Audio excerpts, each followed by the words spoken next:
Thank you very much. I know you're going to ask a really nice question. Well, it's an important question, No, I think. Are you worried that other leaders in the world are going to start to doubt that America is back if some of these big things that you say on the world stage keep getting walked back? What's getting walked back? It made it sound like, just in the last couple days, it sounded like you told U.S. troops they were going to Ukraine. It sounded like you said it was possible the U.S. would use a chemical weapon, and it sounded like you were calling for regime change in Russia, and we know... None of the three occurred. None of the three occurred? None of the three. Mr. President? You interpret the language that way. And you're going to see when you're there, and some of you have been there, you're going to see women, young people standing in the middle in front of a damn tank, just saying, I'm not leaving. I'm holding my ground. I was talking to the troops. We were talking about helping train the troops that are the Ukrainian troops that are in Poland. That's what the context. I sat there with those guys for a couple hours. That's what we talked about. So when you said you're going to see when you're there, you were not intending to I was send US referring to troops? meeting with and talking with the Ukrainian troops that were in Poland. And to clarify on chemical weapons, if chemical weapons were used in Ukraine, would that trigger a military response from NATO? It would trigger a response in kind.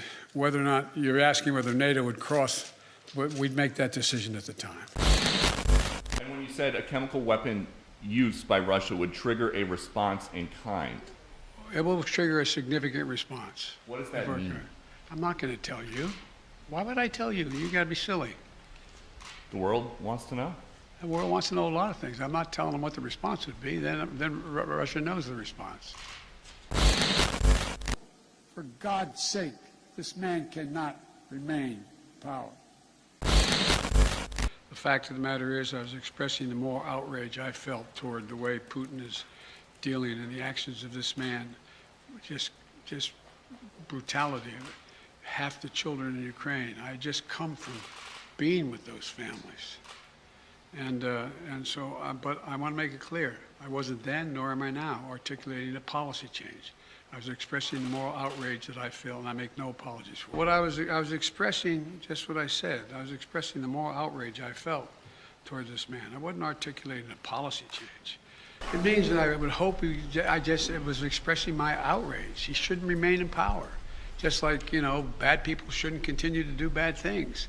But it doesn't mean we have a fundamental policy to do anything to take Putin down in any way. Because I was talking to the Russian people. The last part of the speech was talking to the Russian people, telling them what we thought. And I was communicating this to not only the Russian people, but the whole world. This is just stating a simple fact that this kind of behavior is totally unacceptable.